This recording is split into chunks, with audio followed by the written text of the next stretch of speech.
Joshua, the conquest of the land of Canaan.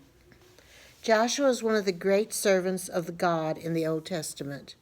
For 40 years he served as Moses' assistant. You can find that information in Exodus 24:13 and 33:11. He led Israel's army against the Amalekites at Rephidim in Exodus 17:8-16. He and Caleb were the faithful spies who were allowed to enter the Promised Land in Numbers 13:1-14. Joshua is written the same as Jesus in Greek. Hence, Jesus for Joshua appears in Hebrews 4:8.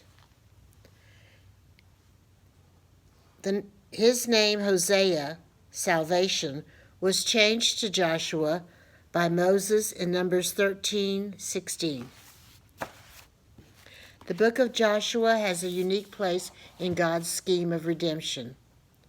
God promised to make a nation of Abraham. He promised to give Abraham the land of Canaan. He promised to send the Savior through Abraham's seed. The book of Joshua reveals how God fulfilled the land promise. The book of Joshua can be divided into 4 sections. Section 1, crossing the Jordan, chapters 1-4. Section 2, the conquest of Canaan, chapters 5-12. Section 3, the settlement in the land, chapters 13-22. And the last days of Joshua, chapters 23-24. The children of Israel were encamped east of the Jordan. Moses had died, and mourning for him was over. It was time to begin the conquest. Joshua was selected as Israel's leader in the first chapter of Joshua. God commanded Joshua to cross the Jordan. God's pledge to Joshua in Joshua 1, verse 5, "No man can stand before thee, I will be with thee." And God's admonition to Joshua in Joshua 1, 6-9, "Be strong and of good courage, observe and do according to all the law." So God's pledge to Joshua that he would be with him and he would give him victory was conditional in that Joshua had to be strong, he had to have courage, and he had to obey God. Spies were sent to Jericho in Joshua 2. Rahab the harlot hid them to save them from the king. She lied to the king's men, but there is no indication that God approved of this lie. Rahab was justified by her faith in God, and that's found in James 2:24 and Hebrews 11:31.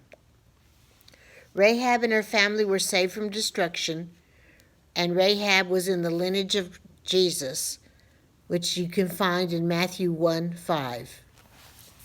Israel crosses the Jordan in Joshua chapter 3 and 4. It was the time of harvest, and the Jordan was at the flood stage. The priest, carrying the Ark of the Covenant, stood in the water. The waters rose in a heap a great distance upstream, and Israel crossed over on dry land. And that can be found in chapter 3 of Joshua. Joshua had 12 stones from the midst of the Jordan, and he set it up as a memorial in Joshua chapter 4. So he picked up the rocks as he was going across in dry land. And then the Battle of Jericho. God gave the city to Israel, but they had to comply with his instructions to receive it. Hebrews 11:30. Israel compassed the city once a day for 6 days. They circled it. On the 7th day, they compassed the city 7 times. Excuse me.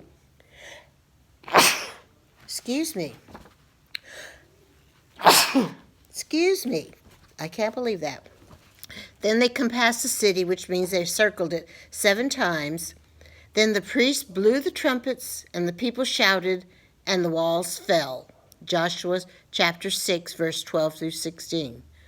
The city was devoted to God, Only Rahab and her family were allowed to live.